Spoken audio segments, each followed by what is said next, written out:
नमस्कार दोस्तों। मैं हूं डॉक्टर विनय कुमार, आपका दोस्त और होस्ट। और आप हैं कल एजुकेशन चैनल पे। कल एजुकेशन चैनल पे आप लोगों का स्वागत है। और आज हम बात करने वाले हैं रिव्यू आर्टिकल कैसे लिखें, how to write review article. So ये बेसिकली अब इस वीडियो को स्टार्टिंग से पहले मैं आपको बताना चाहूँगा, ये सारी चीज़ें कंफर्म कर देना चाहेंगे कि देखिए, मैं इसमें कोई भी आपको ऐसी चीज़ नहीं बताने वाला हूँ जो कि आपको तुरंत ऐसे घोल के पिलाने वाली हो, जो आपको तुरंत बता दे कि नहीं आप ये देख लिया आपने वीडियो तो आपको रिव्यू आर्टिकल लिखना आ जाएगा और आप एक 30 मार्का बन जाएंगे रिव्यू आर्टिकल लिखने में। बिल्कुल ऐसा नहीं होने वाला है, ठीक है। तो ये बेसिकली लर्नर्स के लिए है, जो बिगिनर्स हैं, अभी जस्ट जिन्होंने शुरू किया है अभी लिखना, ये उन्हीं के लिए है।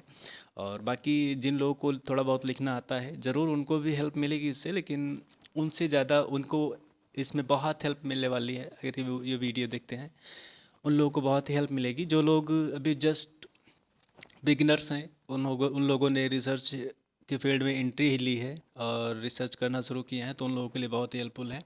सो ये बहुत ही बेसिक क्वेश्चन होता है हम लोगों के साथ में, लाइक जो भी बिगिनर्स हैं उनके साथ में ऐसी प्रॉब्लम आती है कि रिव्यू आर्टिकल लिखना कैसे है। तो बेसिकली उनको आइडिया नहीं होता है कि रिव्यू आर्टिकल लिखना कैसे है। और आइडिया हो भी क्यों, क्योंकि वो तो अभी जस्ट पीजी पास आउट है। पीजी पास आउट होने पर तो पीजी में तो इतना कुछ सिखाया नहीं जाता है कि रिव्यू आर्टिकल कैसे लिखना है, रिसर्च आर्टिकल कैसे लिखना है। वहाँ पे तो सिर्फ बताया जाता है कि मतलब यहाँ पे कैसे थोड़ा बहुत रिसर्च वगैरह के बारे में आइडिया करवा दिया जाता है, जहाँ पे डिजर्टेशन वगैरह के वर्क कराए जाते हैं, प्रोजेक्ट वगैरह के वर्क कराए जाते हैं। और जहाँ पे नहीं होता है तो वहाँ पे तो नॉर्मली चलता है। सो वैसा ही होता है। सो अभी हम बात करने वाले हैं रिव्यू आर्टिकल कैसे लिखें। तो रिव्यू आर्टिकल लिखने से पहले हम एक चीज़ पे और चर्चा करना चाहेंगे कि रिव्यू आर्टिकल लिखने से पहले रिव्यू आर्टिकल को पढ़ें कैसे। और रिव्यू आर्टिकल लिखना शुरू कर रहा है तो लिखने से पहले आपको पता भी होना चाहिए कि रिव्यू आर्टिकल है क्या। सबसे बेसिक चीज़ तो यही है कि रिव्यू आर्टिकल है क्या, और रिव्यू में क्या किया जाता है। और अब इन सब चीज़ों को जानने के लिए आपको सबसे बेस्ट पार्ट ये होगा कि आपको जो भी आपके पीएचडी गाइड हों, सुपरवाइज़र हों, उनके थ्रू, या फिर आपके जो दोस्त हैं आपके साथ में, जो आपके सीनियर्स हैं, उनसे आपको बात करना होगा, थोड़ा सा आइडिया लेना होगा। जिस भी फील्ड में आप रिसर्च करना चाहते हैं, जिस किसी भी फील्ड में आपने रिसर्च करना शुरू किया है, तो थोड़ा बहुत उस फील्ड में आप थोड़ा सा लिटरेचर सर्च करें। अब लिटरेचर सर्च करने के लिए लिटरेचर कहाँ से ढूंढेंगे। अब लिटरेचर का मतलब सिंपल सा है कि जो भी आप research paper, review paper publish हुए हैं, या फिर बुक्स वगैरह पब्लिश हुई हैं, जर्नल्स के डेटा वगैरह जो भी हैं, उन सबको ढूंढना, और उसके बाद उनको ढूंढ करके थोड़ा सा रीड करना। रीड करने के बाद कुछ आइडिया इस्टेब्लिश करना अपने माइंड में कि क्या होता है एक्चुअली ये सारी चीज़ें। तो इसके लिए आप डेटा अगर आपको ढूंढना है, पेपर आपको ढूंढने हैं, रिसर्च पेपर, रिव्यू पेपर, सब चीज़ें ढूंढने हैं, तो गूगल स्कॉलर आज के टाइम पे बहुत ही बेस्ट है। उसके अलावा रिसर्च गेट का डेटाबेस है, आप गूगल स्कॉलर का डेटाबेस है, रिसर्च गेट का डेटाबेस है, स्कोपस का डेटाबेस है, इन सबको यूज कर सकते हो। सिमेंटिक स्कॉलर है, वहाँ पे आप जा सकते हो। स्प्रिंजर के कई सारे डेटाबेस हैं, आप उस पर भी जा सकते हो, वहाँ से रिसर्च पेपर ढूंढ सकते हो। बट इनमें सब में सबसे बेस्ट होगा गूगल स्कॉलर। बस आप गूगल स्कॉलर पे जाइए, जो भी आपका आपका नॉर्मल टाइटल है, टाइटल आप उठाइए। टाइटल उठा करके आप उसके कीवर्ड्स हैं, जो मेजर मेजर कीवर्ड्स हैं, आप उन कीवर्ड्स को उठा करके आप गूगल स्कॉलर पे टाइप कर दीजिए। ठीक है, गूगल स्कॉलर पे आप टाइप करेंगे, जैसे ही सर्च करेंगे, आपको आपकी फील्ड से रिलेटेड, अगर आपका एकदम ही न्यू, एकदम नॉवेल फील्ड है, तो 2 4 10 पेपर, 15 पेपर तो मिल ही जाएंगे। अगर कम से कम मिलेंगे तो इतने तो ज़रूर मिल जाएंगे। और थोड़ा सा ब्रॉड फील्ड है तो आपका तो 150, 250, 300, 500, 1000, इससे भी ज़्यादा पेपर खुल सकते हैं इसमें, गूगल स्कॉलर में। तो मोस्ट ऑफ द टाइम जो रिसर्चर होते हैं वो इन सब डेटाबेस को प्रेफर करते हैं डाउनलोड करने के लिए।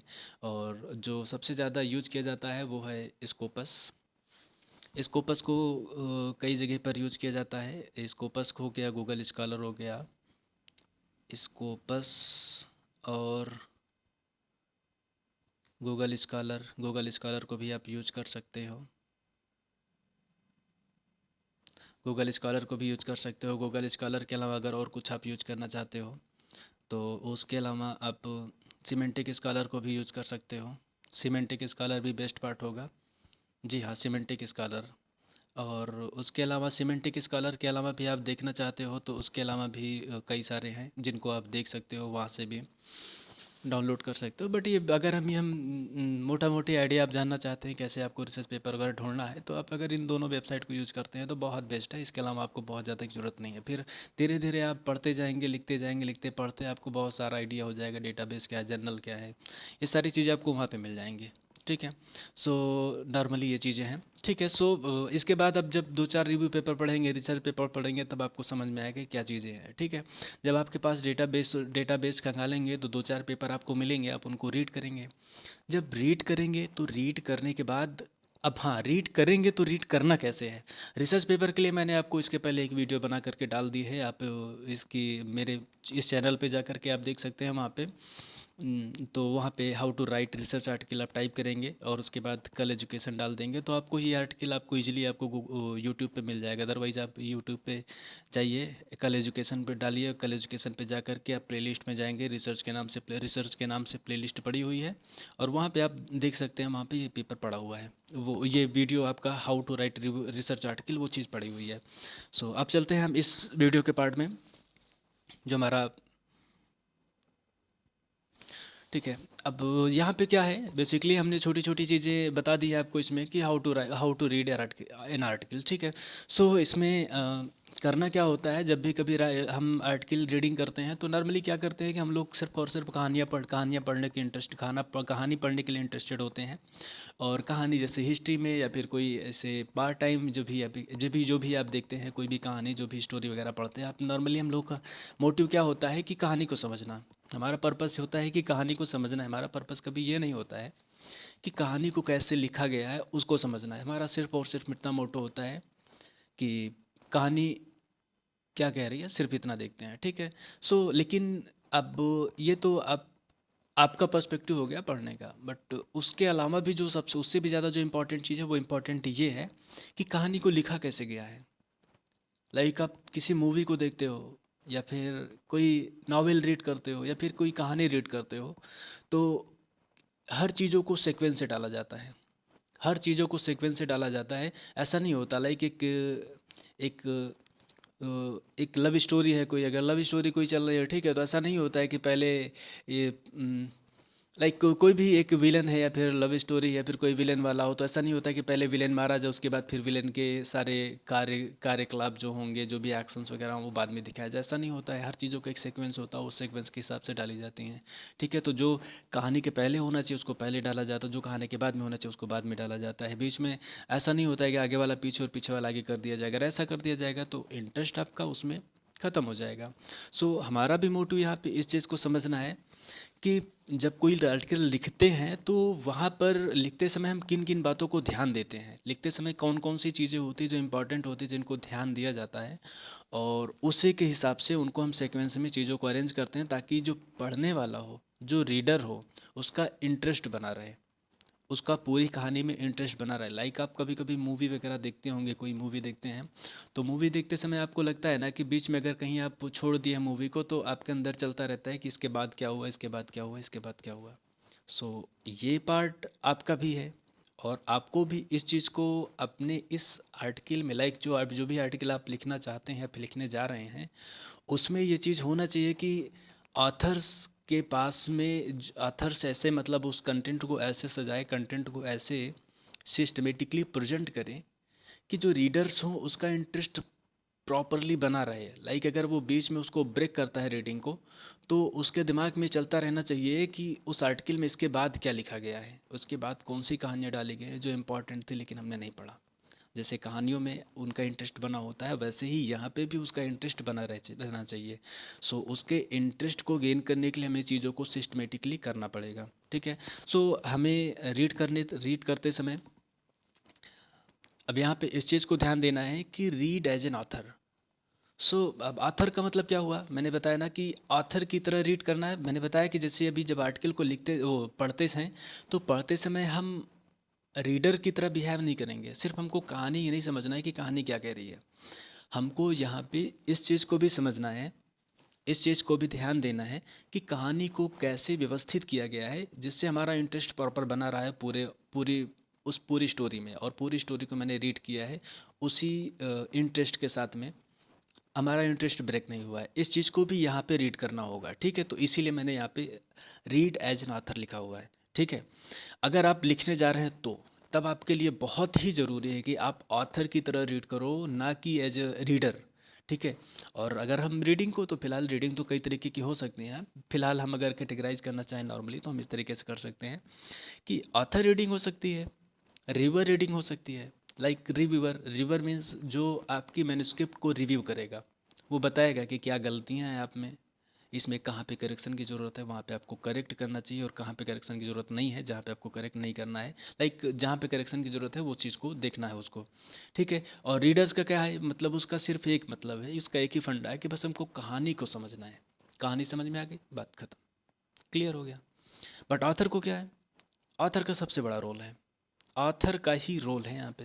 सो आथर की तरह आपको रीड करना है। अब आथर की तरह रीड करने के लिए आपको, अगर ये 5-6 बातें, जो 7 बातें यहाँ पे लिखी गई हैं, अगर आप इन चीज़ों पे फोकस कर लेंगे तो आई थिंक मोस्ट ऑफ जी चीज़ें हैं जो आथर्स को ध्यान देना चाहिए, वो सारी चीज़ें इसमें कवर हो जाएंगी। हो सकता है थोड़ा बहुत छूट जाए, 100% तो श्योर नहीं है, क्योंकि हर किसी का पर्सपेक्टिव अलग अलग है।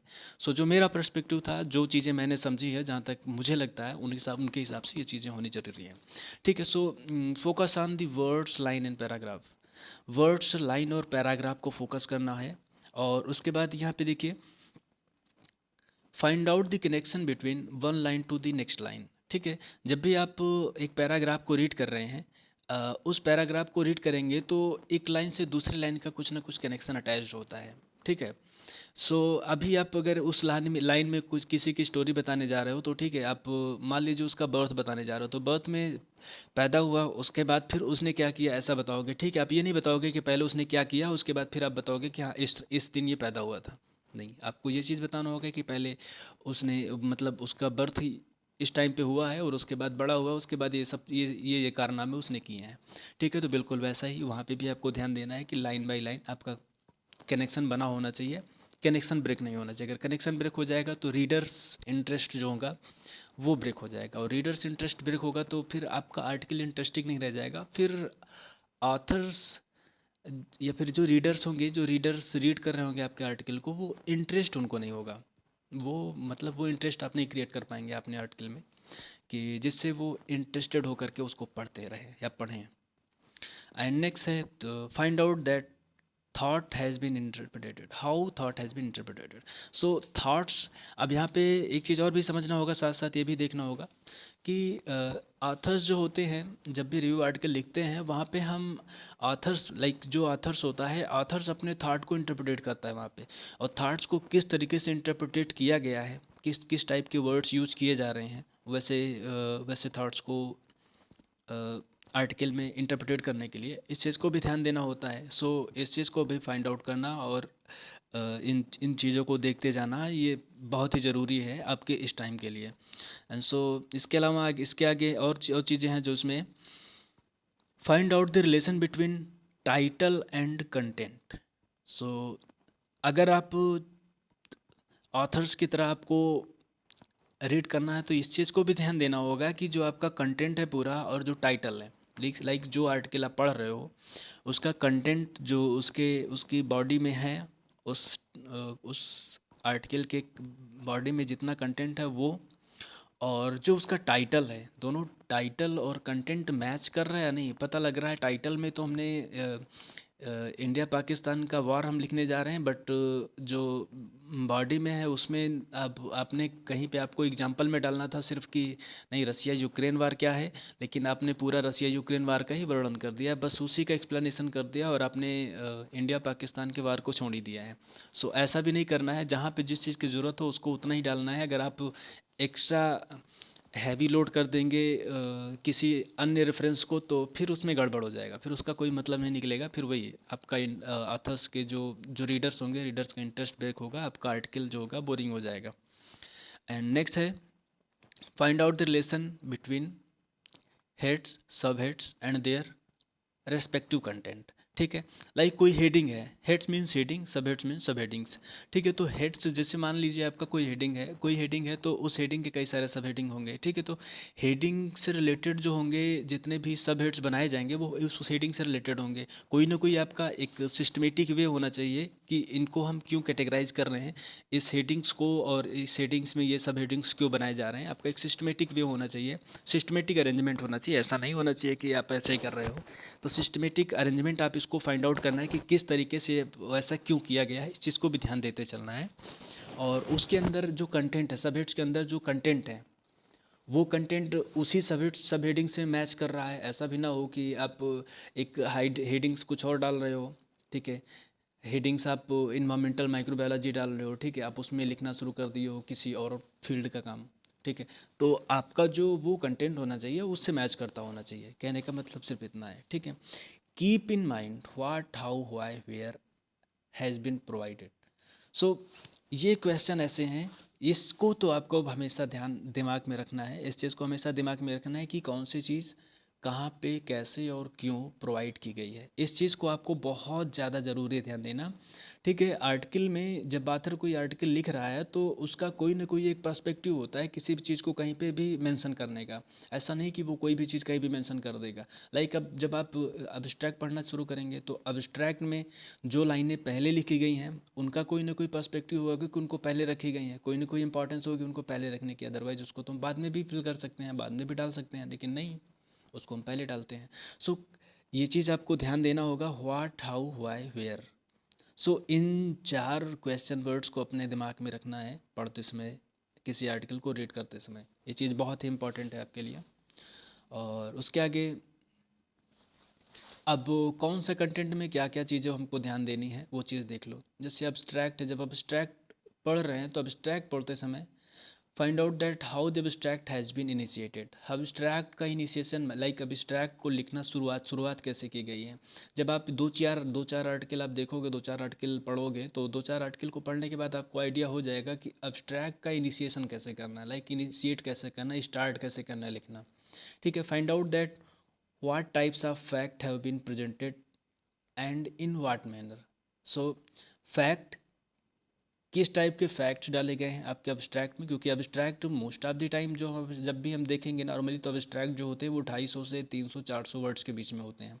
200 से कुछ जनरल हैं जो 150 का भी प्रेफर करते हैं, लेकिन 150 से मान के चलो 150 से 300 400 वर्ड्स तक ही अब्स्ट्रैक्ट, जो एक अब्स्ट्रैक्ट अच्छा है वो 150 से 300 वर्ड के बीच में ही होता है। बाकी कुछ लोग, कुछ जनरल ऐसे हैं जो लेंदी अब्स्ट्रैक्ट 500 600 वर्ड का भी प्रेफर करते हैं।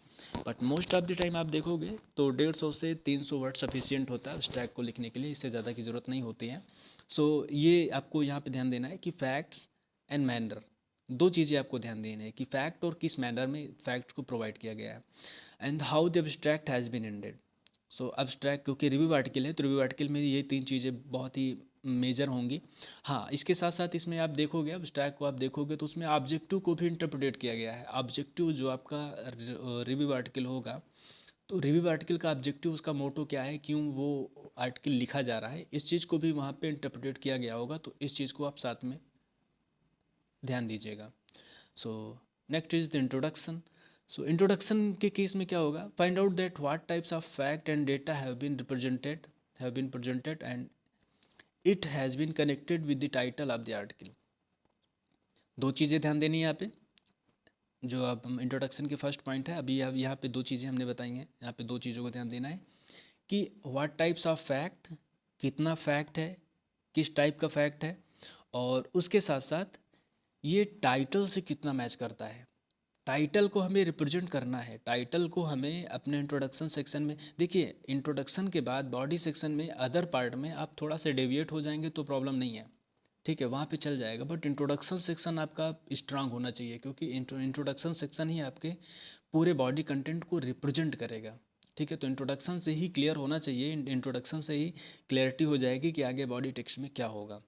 And next is the read this para-wise by finding above informations. ठीक है, अब यहाँ पे नीचे की लाइन तो नीचे चली गई ज़्यादा, तो वो तो ढूंढना मुश्किल हो जाएगा कि क्या लिखा हुआ है, बट यहाँ पे रीड दिस पैरावाइज। ठीक है, तो पैरावाइज आप देखोगे, जब भी आप देखोगे ध्यान से देखोगे तो एक इंट्रोडक्शन जो होगा किसी रिव्यू आर्टिकल, उसमें 3 से 4 पैराग्राफ हो सकते हैं, कभी 2 हो सकता है, कभी 3 हो सकता है, कभी 4 हो सकते हैं। ठीक है। सो इम्पोर्टेंस के बेसिस पे है। सो फर्स्ट पैराग्राफ जो हमेशा होता है, फर्स्ट पैराग्राफ जो होता है वो हमेशा फोकस ये करता है, जो अब जिस प्रॉब्लम की आप बात कर रहे हो उस प्रॉब्लम को डिस्कस करता है, उस प्रॉब्लम्स के बारे में थोड़ा सा फैक्टोरियल डेटा जो है रिप्रेजेंट करता है कि ये प्रॉब्लम्स हैं उसकी। और उसके बाद फिर नेक्स्ट पैराग्राफ में हम सॉल्यूशंस की बात करते हैं, क्या क्या सॉल्यूशंस है या फिर जो भी मेजर गैप्स हैं उसकी बात करते हैं। और उसके बाद जो नेक्स्ट पैराग्राफ होगा उसमें हम थोड़ा सा ध्यान देते हैं कि जो अभी तक कंटेंट प्रोवाइड किया गया उन कंटेंट में अभी तक क्या किया गया और अभी क्या गैप हैं जिनको फिल करने की ज़रूरत है, जो इस आर्टिकल के थ्रू हम फिल करने जा रहे हैं। और फोर्थ पैराग्राफ में हम अपने ऑब्जेक्टिव की बात कर सकते हैं कि हमारा ऑब्जेक्टिव क्या है इस आर्टिकल का। जब इस आर्टिकल का ऑब्जेक्टिव आप रिप्रेजेंट करेंगे तो वहाँ पे आपको देखने को मिलेगी सारी चीज़ें। तो आप ये 4-5 फैक्ट हैं जिनको आपको इंट्रोडक्शन सेक्शन में ध्यान देने की ज़रूरत है। उसके बाद मेन बॉडी में आपको थोड़ा सा ध्यान देने की ज़रूरत है, और क्या क्या है वो भी इसमें भी हम क्लियर कर लेते हैं। In first reading just read the sections and sub sections title and relate it with title. ठीक है। अब यहाँ पे आपको सेक्शन और सब सेक्शन पढ़ते चले जाना है। ठीक है। अभी आप फर्स्ट रीडिंग में आपको पूरा आर्टिकल इकट्ठे मत पढ़िए, आप सिर्फ ये देख लीजिए कि टाइटल क्या है उसका, उसके सेक्शंस के टाइटल क्या हैं और सब सेक्शन के टाइटल क्या हैं। टाइटल मतलब हेडिंग्स और सब हेडिंग्स, इनको आपको देखना है और उनका अरेंजमेंट किस टाइप से किया गया है आप इसको इस मतलब कुल मिला के कहने का मतलब यह है कि आप वो सिस्टमेटिकली कोई भी रिव्यू आर्टिकल लिखा गया तो सिस्टमेटिकली उसको ऑर्गेनाइज किया गया होगा। ठीक है। तो वहाँ पे हम इस चीज़ को हम पहले ही फाइंड आउट कर लें कि किस तरीके से सिस्टमेटिकली ऑर्गेनाइज किया गया। जब आप 3-4 आर्टिकल को देखोगे उसके बाद आपको आइडिया हो जाएगा ऑटोमेटिक कि आर्टिकल को हमको कैसे सिस्टमेटिकली अरेंज करना है, ऑर्गेनाइज करना है आर्टिकल को। ठीक है। सब हेडिंग्स कैसे रहेंगी और सब हेडिंग्स उसमें किस टाइप से रखे जाएँ, कौन कौन सी हेडिंग एक हेडिंग में कौन कौन सी सब हेडिंग होनी चाहिए, कौन सी दूसरे में डालनी चाहिए या फिर सेपरेट हेडिंग होनी चाहिए। आप इस चीज़ को देखेंगे तो आप वहाँ पे आपको ये चीज़ बहुत ही ईजिली, आपको जब भी आप कोई आर्टिकल देखोगे बहुत ही ईजिली आपको समझ में आ जाएगा। ठीक है। आपको इसमें रॉकेट साइंस नहीं पढ़ना, बहुत ईजिली है, सिस्टमेटिकली अरेंज करना है, आपका एक वे होना चाहिए वहाँ पे उसको प्रेजेंट करने के लिए। जब आप एक वे में आप उसको प्रेजेंट करेंगे तो थोड़ा सा क्लैरिटी हो जाएगी आपको, और आप इन चीज़ों को ध्यान दे लेंगे और आगे आपको ये लिखने में हेल्पफुल होगा। So find out that how the article have been divided into heads and sub heads. मैंने कहा ना कि इसमें आपको यही चीज़ फाइंड आउट करना है कि कैसे आर्टिकल को डिवाइड किया गया है हेड्स और सब हेड्स में, लाइक सेक्शंस और सब सेक्शंस में। ठीक है। और सेकंड रीडिंग में आपको थारोली रीड करना है, आपको एक एक कंटेंट को अच्छे से, हेड्स को, सब हेड्स को, जितने भी हैं उनको सबको अच्छे से करना है, अच्छे से रीड करना होगा। ध्यान से जब रीड करेंगे तो आपको मिलेगा कि जो भी हेडिंग्स हैं, हेडिंग्स में जो भी कंटेंट डाला गया है वो हेडिंग से रिलेटेड है, सब हेडिंग्स में जो भी कंटेंट है वो सब हेडिंग से रिलेटेड है। और ओवरऑल जो कंटेंट होगा वो आपका टाइटल से मैच करता हुआ मिलेगा, आपको टाइटल से मैच करता हुआ मिलेगा। ठीक है। और उसके बाद फिर आपको relate the content with title heads and sub heads. Content का मतलब, अब देखो यहाँ पे कंटेंट में बार बार यूज कर रहा हूँ, कंटेंट टर्म का मतलब ये हुआ कि एक हेडिंग है, हेडिंग के बाद अब उसमें कुछ कंटेंट डालोगे, उसके बाद उसके सब हेडिंग्स बनाओगे, सब हेडिंग में भी उसका कुछ कंटेंट होगा, जो टेक्स्ट आप लिखोगे उसी को कंटेंट के, उसको हम कंटेंट बोल रहे हैं। ठीक है। और उसके बाद फिर find out that how the information has been gathered and provided. So अब जब देखोगे कभी किसी रिसर्च आर्टिकल, वो किसी रिव्यू आर्टिकल को देखोगे, तो क्योंकि रिव्यू आर्टिकल में रिसर्च का अपना खुद का तो कुछ मटेरियल होता नहीं है, आप अपनी तरफ से तो कुछ उसमें इंटरप्रेट कर नहीं रहे हो अपना डेटा कुछ। ठीक है। जब आप अपना डेटा वहाँ पे इंटरप्रेट नहीं कर रहे हो तो जाहिर सी बात है कि आप जो पब्लिश्ड लिटरेचर है, पब्लिश्ड लिटरेचर को आप रीड करोगे, जो इन्फॉर्मेशन उसमें मिलेगी आप उस इन्फॉर्मेशन को उसमें प्रोवाइड करोगे। बट यहाँ पे फाइंड आउट ये करने की ज़रूरत है कि इन्फॉर्मेशन कितनी मात्रा में प्रोवाइड की गई है, कैसे और कहाँ कहाँ कौन कौन से सोर्सेस यूज़ किए जा रहे हैं इन्फॉर्मेशन को एक्सट्रैक्ट करने के लिए, जहाँ से इन्फॉर्मेशन ढूंढी जा रही है। ठीक है। और उसको किस तरीके से प्रोवाइड किए कर रहे हैं। ठीक है। यहाँ पे how the information has been gathered and provided, तो कैसे इन्फॉर्मेशन को गैदर किया, किस किस टाइप के रेफरेंस यूज़ किए गए हैं जहाँ से इन्फॉर्मेशन ली गई है और कैसे यहाँ पे प्रोवाइड किया गया है। ठीक है। इस चीज़ को आपको ध्यान देना होगा। अब जब आप इतनी चीज़ों को ध्यान देंगे तो यहाँ पे आपको ये पता चलेगा, आप इस चीज़ को जब देखेंगे तो यहाँ से ये पता चलेगा आपको कि ऑथर्स जो लिखते हैं रिव्यू आर्टिकल, जब लिखते हैं तो रिव्यू आर्टिकल लिखते समय ये नहीं होता है कि जितना रेफरेंस मिला, उसने ये बोला था उसको भी मैंने डाल दिया, उसने ये बोला उसको भी मैंने डाल दिया, उसने ये डेटा दिया था उस सारा डेटा मैंने उठा के डाल दिया। अब अगर डेटा अगर बहुत ज़्यादा डाल दोगे तो ओवरलोडेड डेटा हो जाएगा, और ओवरलोडेड डेटा की ज़रूरत नहीं होती यहाँ पे। यहाँ पे हमको थाट्स को इंटरप्रेट करने होते हैं, ठीक है, हमने क्या समझा है। जैसे हमने एक जब रिव्यू लिखना शुरू करेंगे तो 100-150 आर्टिकल तो पढ़ते ही हैं, ठीक है। अगर नहीं पढ़ते 100-150, कम से कम नहीं तो 40-50 रिसर्च पेपर हम पढ़ेंगे, 60 रिसर्च पेपर पढ़ेंगे, थोड़ा सा आइडिया मिलेगा हमें, ठीक है। उस आइडिया के बेसिस पे हम अपने रिसर्च पेपर को या रिव्यू पेपर, जो रिव्यू पेपर लिखेंगे तो उसको हम कैटेगराइज करेंगे कई सारे पार्ट में, ठीक है। तो इस चीज़ को हमको यहाँ पे ध्यान देना होता है कि यहाँ पे ऐसा नहीं है कि किसी रिव्यू पहले से रिव्यू आर्टिकल कोई लिखा है तो दूसरे ऑथर ने उसे उठाया पढ़ा और उसी को फिर से चेप दिया, वैसा ही नहीं, ऐसा नहीं करते हैं उसमें। ऐसा नहीं करना है, वहाँ पे हमको समझना है, समझ करके कंटेंट को फिर से इंटरप्रेट करना उसको, ठीक है। और वहाँ पे हमें अपने थॉट्स को देने हैं, ऐसा नहीं है कि किसी और ने काम किया उसी को ला करके हमको डाल देना है, कॉपी पेस्ट कर देना है, नहीं। हमें यहाँ पे थॉट्स को, अपनी अंडरस्टैंडिंग को यहाँ पे प्रोवाइड करनी पड़ेगी। सो उसके अलावा read the tables figures at the time of reading of the text where it has been cited. So कभी कभी क्या होता है कि हम लोग लाइक कंटेंट पढ़ना शुरू किए या फिर टेक्स्ट पढ़ रहे हैं, टेक्स्ट पढ़ते समय क्या करते हैं कि वहाँ पे जैसे कोई भी इन्फॉर्मेशन दी गई और उसके बाद उसने रेफरेंस दे दिया फिगर 1, तो क्या करते हैं कि फिगर 1 को हम वहीं पे मिस कर देते हैं, छोड़ देते हैं, कहते हैं कि ठीक है फिगर 1 बाद में पढ़ेंगे, अब पहले कंटेंट पढ़ लेते हैं, ठीक है। लेकिन यहाँ पे ये गलती करते हैं, या फिर टेबल लिखा हुआ है टेबल 1 टेबल 2 टेबल 3 जो भी रेफरेंस दिया गया है, तो अक्सर क्या करते हैं कि हम लोग उसको छोड़ देते हैं वहाँ पे।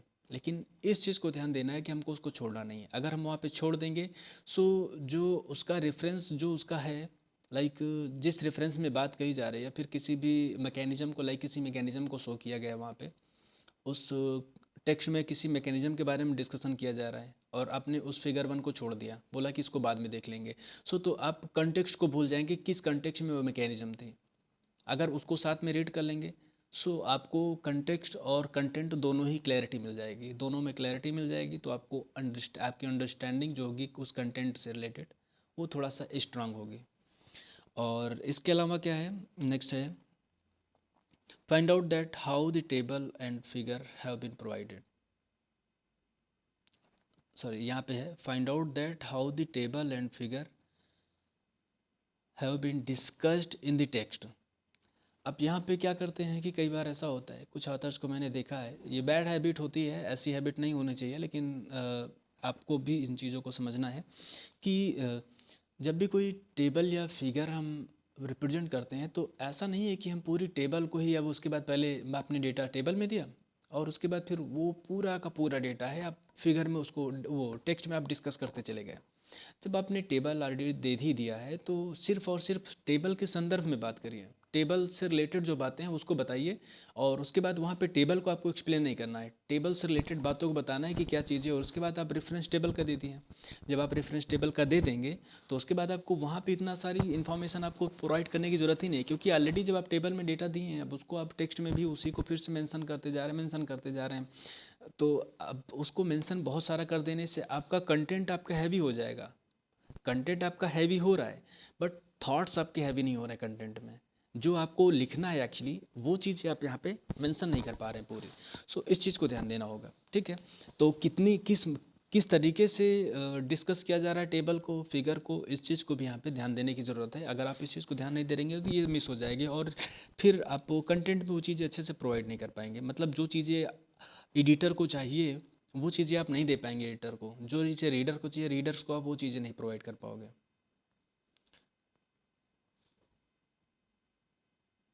सो वे फारवर्ड और फ्यूचर पर्सपेक्टिव, कई बार ऐसा होता है कि आप वे फारवर्ड पढ़ते हैं, कई बार ऐसा होता है फ्यूचर पर्सपेक्टिव पढ़ते हैं। सो यहाँ पे हमको जो रिमेनिंग गैप होते हैं रिसर्च के फील्ड में, उस रिसर्च के फील्ड में उनको एम्फेसाइज करना होता है।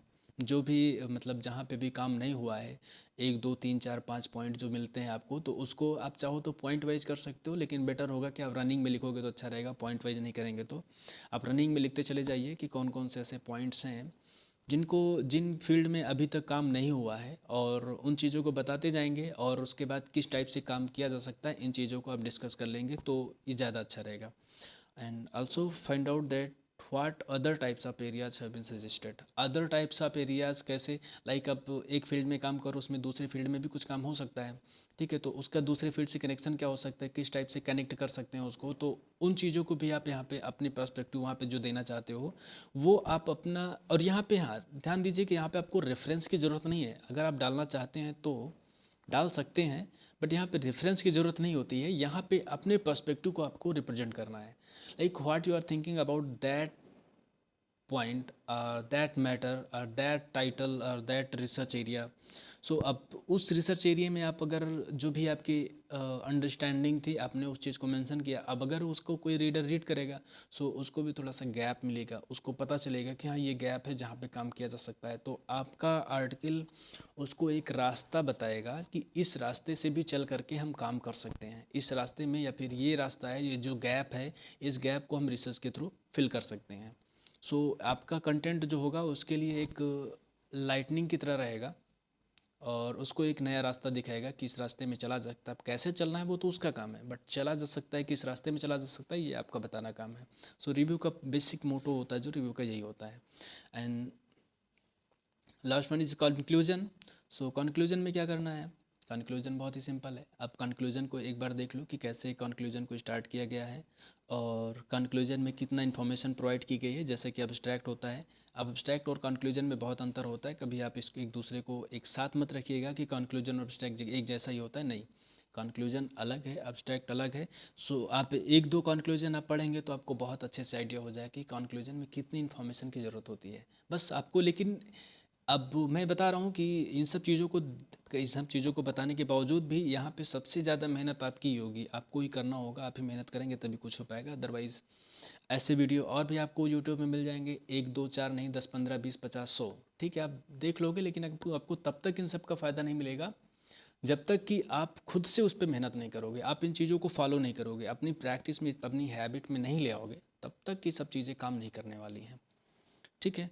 And how much amount of the research data has been provided in your conclusion or any of the conclusion which you are reading।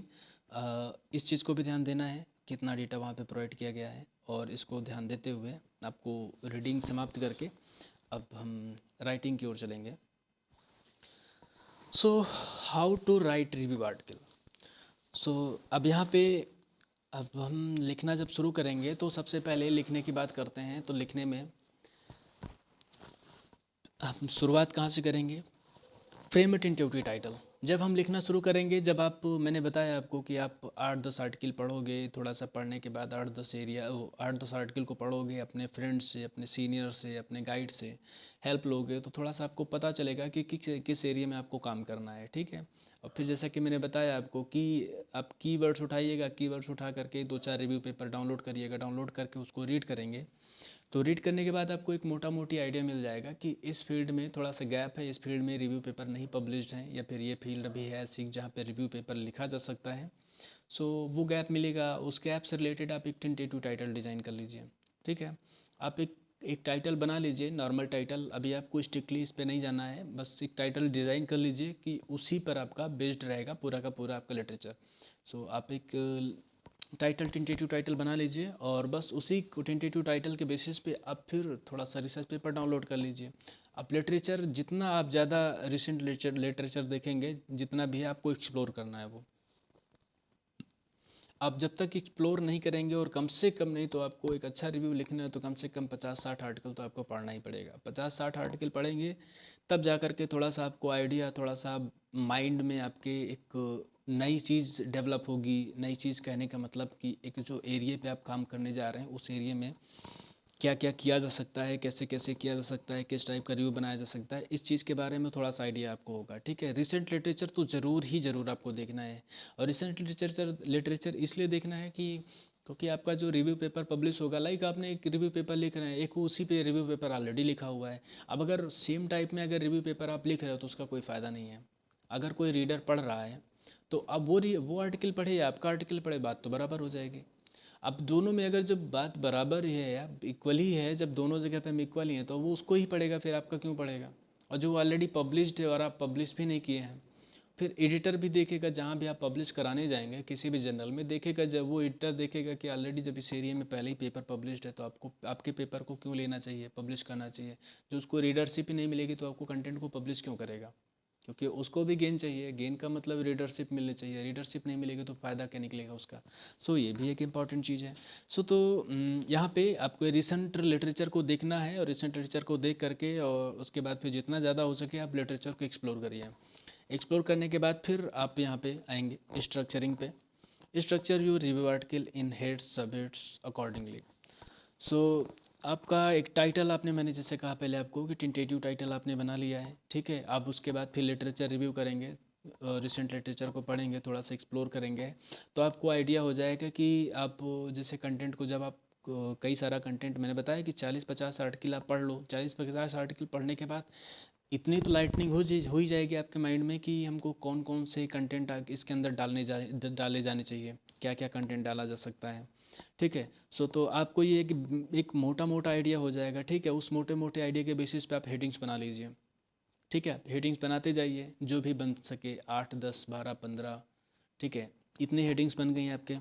अब हेडिंग्स को आपको लगता है कि इसमें कुछ मेजर हेडिंग्स हो सकते हैं और कुछ इसके सब हेडिंग्स में आ सकते हैं, तो आप ऐसे कर सकते हैं। पहले आप हेडिंग्स बनाते जाइए, सिर्फ कई सारे हेडिंग्स बना लिए आपने, 15-20 हेडिंग आपके पास रेडी हो गई। तब आपको दिखेगा कि जब आप 15-20 हेडिंग बना करके रेडी करके बैठेंगे, तब आप ध्यान से देखेंगे सारे को, तो उसमें लगेगा कि कुछ ऐसे हेडिंग होंगे जो कॉमन टाइप के लग रहे होंगे, ठीक है। अब एक दूसरे से एकदम कॉमन है तो आप उसमें से एक को रखिए, को हटा दीजिए, ठीक है। और अब उसमें आप देखेंगे जब सिस्टमेटिक, मैंने कहा ना सिस्टमेटिक अरेंजमेंट करना है यहाँ पे, तो जब सिस्टमेटिक अरेंजमेंट करना है तो आप देखेंगे कि 4-5 टॉपिक ऐसे होंगे या फिर 4-5 हेडिंग्स ऐसे होंगी, वो किसी न किसी एक मेजर हेडिंग से मैच कर रहे होंगे, ठीक है। अब जब किसी मेजर हेडिंग से मैच कर रहे हैं तो आप क्या करेंगे कि उन चारों पांचों हेडिंग्स को किसी एक मेजर हेडिंग में रख देंगे, तो वो आपका वो हेडिंग हो जाएगा, और ये 4-5 जो आपके हेडिंग्स थे ये आपके सब हेडिंग्स बन जाएंगे, ठीक है। वो हेडिंग हो गया, ये सब हेडिंग्स हो गए। ऐसे करके आप कुल मिलाकर के 5 से 6, 7, 8 जो भी हैं हेडिंग्स बनाएंगे, और उसके बाद सब हेडिंग्स बन जाएंगे उसमें, ठीक है। हेडिंग्स और सब हेडिंग, तो कुल मिलाकर के आप एक आर्टिकल में पाएंगे कि आपके पास करीबन 6 से 7 हेडिंग्स बन गए, 6 से 7, 8 तक, 9 तक, जो भी आपके हिसाब से जो भी हो सकता है बेटर, उस हिसाब से करिए। सिस्टमेटिकली अरेंज करने के बाद जितना हो सकता है, ज़रूरी नहीं कि आपके पास 20-25 ही हों, और ज़रूरी नहीं कि आपके पास एक ही दो हों। आपके हिसाब से जो कंटेंट आपका जहाँ से भी सिस्टमेटिकली गुड लग रहा हो, क्योंकि आप भी रीड करोगे, आपका गाइड भी रीड करेगा, तो रीड करने के बाद आप देखेंगे तो इतना तो क्लैरिटी हो जाएगी वहाँ पे कितना रहना चाहिए, ठीक है। सो अब नेक्स्ट क्या होगा, अब देखो यहाँ पे मैंने यहाँ पे नेक्स्ट पार्ट में मैंने यही चीज़ बताया कि start writing from easiest part, ठीक है। अब यहाँ पे हेडिंग्स में भी चूज कर लो कि अब देखो यहाँ पे कौन सा हेडिंग है जो भी ज़्यादा फ्रेंडली लग रहा है आपको, ठीक है। जो हेडिंग आपको ज़्यादा फ्रेंडली लग रहा हो, पहले आप उस पर कंटेंट लिख लीजिए, ठीक है। जो भी आपका सबसे फ्रेंडली लग रहा हो कि लाइक ये वाला तो अच्छा, ठीक है, ये वाले तो इजी है, इसमें कंटेंट आपको मिल जाएगा, या फिर ये हमारे लिए बहुत अच्छा रहेगा, इसमें हम जल्दी लिख लेंगे, सो आप उसको लिख लीजिए। जो आपको लग रहा है कि ये जल्दी हो जाएगा, आप उसको लिख डालिए, आप उसको सोचिए मत, उसको बात के लिए मत छोड़िए, उसको पहले कर लीजिए। अब देखो पहले कर लेंगे तो दो चीज़ें होंगी, कॉन्फिडेंस बूस्ट होगा आपका, कॉन्फिडेंस आपका इंक्रीज होगा यहाँ पे। अब कॉन्फिडेंस क्यों इंक्रीज होगा, क्योंकि आप अभी तक आपने कुछ भी नहीं लिखा था, यहाँ पे आप 1-2 पेज लिख लिए, 1-2 पेज लिखने के बाद आपका कॉन्फिडेंस ऑटोमेटिक डेवलप होगा कि मैं कुछ कर सकता हूँ, ऐसा नहीं कि मैं एकदम बेकार ही हूँ, नहीं मैं कुछ कर सकता हूँ, मैं कर रहा हूँ, थोड़ा थोड़ा एफर्ट डालेंगे, आपके पास 1-2 पेज आपका कंटेंट रेडी हो गया। तो जहाँ पे आपको 25 पेज का कंटेंट रेडी करना था, वहाँ पे आपको अब कितना है, 25 पेज के कंटेंट के बजाय आपको 23 पेज ही बचे हैं, 2 पेज आपने कंप्लीट कर लिया, तो थोड़ा सा कॉन्फिडेंस और बर्डन 25 से 23 हो गया, तो 25 से 23 पेज ही लिखना है, तो 2 पेज का बर्डन भी कम हो गया, ठीक है। और इसी तरीके से आप इसको सिस्टमिक मतलब इसी तरीके से इसके बाद फिर जो नेक्स्ट थोड़ा सा इससे टफ है, आप उसको उठाइए, उसको लिखिए, फिर उसके बाद उसको उठाइए, उसके लिखिए, ऐसे कर करके आप धीरे धीरे आप लिखते चले जाइए पूरे आर्टिकल को, ठीक है। अब थोड़ा थोड़ा करके लिखिए और टारगेट बनाइए, यहाँ पे टारगेट बनाना बहुत ज़रूरी है, ठीक है। अब दिन में ये टारगेट करिए कि हमें एक हेडिंग्स का कंटेंट कम से कम आधा पेज, 1 पेज मुझे लिखना ही है। आधा पेज लिखना है तो आधे पेज के बारे में टारगेट करिए, आधा पेज लिखने हैं, 1 पेज लिखना है, 2 पेज लिखना है, इस तरीके से आप डे वाइज आप प्लान वन करते जाइए। ठीक है। अब डे वाइज आप प्लान करेंगे तो ही आप लिख पाएंगे। और रेगुलरिटी आप याद रखिए कि आप भले ही किसी दिन नहीं हो पाए, किसी बाई चांस से फिर किसी और काम की वजह से, तो ठीक है, कोई बात नहीं, बट ये है कि रेगुलरिटी मेंटेन करिए। आप भले ही आधा पेज लिखिए, हाफ पेज लिखिए, 4 लाइन ही ऐड करिए, पर आप डेली ऐड करिए। आप डेली ऐड करेंगे, थोड़ा थोड़ा करते जाएंगे, तो शुरुआत में तो आपको टफ लगेगा, लेकिन जब आप इस चीज़ को फॉलो करेंगे और डेली थोड़ा थोड़ा करते जाएंगे, तो आप 1 महीने बाद आप देखेंगे आपके पास 10 से 12 पेज, 15 पेज का कंटेंट रेडी हो चुका है। डेली अगर आधा पेज लिखेंगे तो आपके पास 15 दिन बाद, आप 20 दिन बाद आप जब देखेंगे, 15-20 दिन बाद, तो 15-20 दिन पर टाइम पास होने के बाद आपको लगेगा कि नहीं, हमारे पास 10 से 12 पेज या 15 पेज का कंटेंट रेडी हो गया है। अब इसमें थोड़ा सा इम्प्रूवमेंट की ही ज़रूरत है। लिखने वाला काम तो, ड्राफ्टिंग का काम तो हो चुका है, सिर्फ इम्प्रूवमेंट की ज़रूरत है, तो आप करते जाएंगे। ठीक है। अब यहाँ पे 2 चीज़ों को और ध्यान देना होगा। आप लिखते समय सिमिलर कंटेंट को फॉलो करते जाइए। थोड़ा सा फॉलो इसलिए करना ज़रूरी है क्योंकि आप फर्स्ट टाइम लिख रहे हो। फर्स्ट टाइम लिखते समय हमें इस चीज़ को ध्यान देना होता है कि किसी चीज़ को कैसे लिखना है। ठीक है। तो ऑलरेडी जो पब्लिश्ड आर्टिकल हैं आपके फील्ड में, आप उनको थोड़ा सा फॉलो कर सकते हैं। अब फॉलो करने का मतलब ये नहीं कि आप कॉपी पेस्ट करते जाइए, नहीं। फॉलो करने का मतलब कि किस टाइप से हमको सिस्टमेटिकली चलना है, कैसे कैसे लिखना है, इस चीज़ को फॉलो करना है। अब ऐसा नहीं कि मतलब उसने वो हेडिंग डाली, वही हेडिंग आपने डाल दी, उसने वो कंटेंट डाला, आपने वही कंटेंट डाल दिया, उसने वही रेफरेंस डाला, आपने वही रेफरेंस डाल दिया, सब आप वही कर रहे हो, तो बात तो वही हो गई। फिर अब आर्टिकल चाहे कोई उसे रीड करे, आपके डाल के उसको रीड करे, बात तो बराबर हो जाएगी। फिर तो आप प्लैग में भी फंस जाएंगे, प्लैग भी आ जाएगा इसमें। अगर आप सेम चीज़ लिख दोगे तो प्लैग भी आ जाएगा, तो प्लैग को भी आप रिमूव नहीं कर पाओगे, फिर इसके लिए भी प्रॉब्लम होगी। तो ये चीज़ हो गया। अब इसको फाइनलाइज करने के बाद, जैसे ही ये कंप्लीट होता है आपका, इसे कंप्लीट करने के बाद आप, हाँ, एक चीज़ और भी ध्यान देना इसमें। हाँ, जैसे मैंने बताया कि आपको day wise section, day wise आपको करना है। और फॉलो क्वालिटी कंटेंट। देखो यहाँ पे हमने ये भी दिखा है, follow the similar quality research article. Quality research article का मतलब यहाँ पे सिर्फ इतने से है। देखो अभी कई बार ऐसे तो क्वालिटी, हम पैरामीटर, क्वालिटी के पैरामीटर रखेंगे तो बहुत सारे पैरामीटर मिल जाएंगे, लेकिन नॉर्मली जो ट्रेंड में चल रहा है वो इम्पैक्ट फैक्टर को ही ट्रेंड माना जाता है। ठीक है। इम्पैक्ट फैक्टर को ही इस समय ट्रेंड माना जा रहा है, और इम्पैक्ट फैक्टर को ही वैल्यू दी जाती है कि हाँ भाई, इनका पेपर इतने इम्पैक्ट फैक्टर में, इतना इनका पेपर इतने इम्पैक्ट फैक्टर में। तो मैं कहूँगा आपसे कि आपके फील्ड में जो हाईएस्ट इम्पैक्ट फैक्टर वाला जर्नल हो, आप उसके आर्टिकल को उठा लीजिए और उसको फॉलो करिए। आपके फील्ड में हाईएस्ट इम्पैक्ट फैक्टर वाला जो जर्नल है, आप उसको उठा लीजिए, और उसको उठा करके उसके आर्टिकल जो हैं, रिव्यू आर्टिकल, रिसर्च आर्टिकल, आप उनको उठा करके कंटेंट को फॉलो करिए कि कंटेंट किस टाइप से लिखना है। ठीक है। अब जब आप उसको फॉलो करेंगे, आप 100% का टारगेट बनाएंगे कि हमारा टारगेट ये है 100% वाला, और तभी आप 80% पहुँचेंगे। अगर आप सोचते हैं कि नहीं, हम 80% टारगेट कर रहे हो, 80% पहुँच जाएंगे, तो ये फिर इम्पॉसिबल है। तो आपको 100% टारगेट करना होगा, तभी आप 80 to 90 की तरफ मूव कर पाएंगे। तो आपकी फील्ड में जो हाईएस्ट इम्पैक्ट फैक्टर, आप इसी को क्वालिटी मान लीजिए, और अभी और चीज़ों को क्वालिटी में मत लीजिए। क्वालिटी में आती बहुत सारी चीज़ें हैं अब, लेकिन बस अभी फ़िलहाल के लिए समझने के लिए आप बस हाई इम्पैक्ट फैक्टर का कोई चैनल उठाइए और उसके आर्टिकल को आप रीड करना शुरू कर दीजिए। ठीक है। जब आप उसके आर्टिकल को रीड करेंगे, उसके आर्टिकल को फॉलो करेंगे, तो फॉलो करके आप लिखना शुरू करेंगे, तो आपको काफ़ी इंप्रूवमेंट मिलेगा धीरे धीरे। क्योंकि आपकी शुरुआत जब करेंगे तो आप टूटी फूटी लैंग्वेज में लिखना शुरू करेंगे, लेकिन जैसे जैसे आप लिखना शुरू करते जाएंगे, लिखते जाएंगे, सो आपकी लैंग्वेज भी इम्प्रूव होती जाएगी, आपका कंटेंट भी इम्प्रूव होता जाएगा। 2 4 10 पेज के बाद आपको इतना फ्लुएंट चीज़ें लगने लगेंगी कि मतलब जो शुरुआत है उससे बहुत ज़्यादा इजी लगेगा। इतनी चीज़ें करनी है। किसी भी आर्टिकल को लिखते समय आपको इन चीज़ों को ध्यान देना होगा। लेकिन इसके इसके बावजूद भी केवल इतना ही नहीं है, इसके अलावा भी मैंने पार्ट वाइज भी आगे डिस्कस कर लिया, पार्ट वाइज भी आगे चीज़ों को मैंने बता दिया है। जैसे अब्स्ट्रैक्ट, जो अब्स्ट्रैक्ट होगा, अब जैसे मैंने आपको पहले ही बताया कि अब्स्ट्रैक्ट जो होता है वो 1500 से 300, सॉरी 150 से 300 वर्ड, यानी 150 to 300 वर्ड्स में आप अगर अब्स्ट्रैक्ट को लिखते हैं, इट्स सफिशियंट। आपको बहुत ज़्यादा लेंदी करने के अब्स्ट्रैक्ट को ज़रूरत नहीं है। और हाँ, एक चीज़ और मैं कहूँगा कि आपको, कि अब्स्ट्रैक्ट आप शुरू में मत लिखिए। अब्स्ट्रैक्ट जो है, आप जो आपका कंटेंट है, जब कंटेंट पूरा रेडी हो जाए, पूरा इंट्रोडक्शन टू कंक्लूजन रेडी हो जाए, तब आप अब्स्ट्रैक्ट लिखिए। So it will be more better, because abstract में भी हमको वही चीज़ डालनी होती है जो हमने रिसर्च में या फिर जो हमने कंटेंट में रखी हैं, उन्हीं की चीज़ों को हमको अब्स्ट्रैक्ट में डालना होता है। ठीक है। तो अब ऐसे में अब्स्ट्रैक्ट में डायरेक्टली आइडिया नहीं मिलेगा, लेकिन आप जब पूरा लिख लेंगे तो अब्स्ट्रैक्ट और कंक्लूजन लिखना दोनों ईजी हो जाएगा। तो अब्स्ट्रैक्ट और कंक्लूजन को आप बाद में लिखिए। ठीक है। बाकी अब्स्ट्रैक्ट में रहेगा क्या, लाइक ये 2 से 4 लाइनों का बैकग्राउंड आपको डालना है, जो भी आपका रिसर्च बैकग्राउंड है। आपका रिसर्च बैकग्राउंड नहीं, जो आपका रिसर्च टाइटल है, रिसर्च टाइटल का बैकग्राउंड। ठीक है। और उसके अलावा 2 से 4 लाइन, यहाँ पे 2 से 2 है, नहीं 2 से 2 नहीं, 2 से 4 लाइन में आपको ऑब्जेक्टिव डाल देना है, जो आपका मेजर ऑब्जेक्टिव है। और उसके बाद 3 से 4 लाइन में आपका सिग्निफिकेंस, जो भी आपके वर्क का, जो भी आपका रिव्यू आर्टिकल है उसका सिग्निफिकेंस, लाइक रीडर को किस तरीके से आपका आर्टिकल हेल्पफुल होगा, रीडर को कैसे आपका हेल्पफुल होगा आर्टिकल, किस क्या मतलब आपने क्या क्या चीज़ें इसमें डालनी है जो कि उसके लिए बेटर हो सकता है, या फिर कैसे इंप्रूवमेंट हो सकता है, या फिर जो भी है तो उससे रिलेटेड। और बेटर होगा कि इस सब चीज़ों को लिखते समय आप 2-4 अब्स्ट्रैक्ट को खोल करके सामने रखिए। 2-4 अब्स्ट्रैक्ट आप चाहे प्रिंट कर लीजिए, आप प्रिंट करके सामने रखिए, अब चाहे तो आप अपने बैकग्राउंड में, लैपटॉप के बैकग्राउंड में ही ऑन कर लीजिए इनको, ताकि आपको थोड़ा सा अगर जब भी आपको ज़रूरत पड़े तो आप तुरंत वहाँ देख करके हेल्प ले सको। ठीक है। तो ये ओपन करके रखिए लिखते समय, तो सिग्निफिकेंस आपको कैसे लिखना है वहाँ पे वो सब चीज़ें मिल जाए, उसको देखेंगे आप। अब ये चीज़ देखिए, यहाँ पे हम बताने को तो बता देंगे, लेकिन हम बताएंगे तो जिस फील्ड से हम बिलोंग करते हैं हम उस फील्ड को ही बताएंगे। बट आपका क्या है कि आप किसी भी फील्ड में हो सकते हैं, ज़रूरी नहीं कि आप हम जिस फील्ड में पढ़ रहे हैं या जिस फील्ड में लिख रहे हैं आप उसी फील्ड के हो।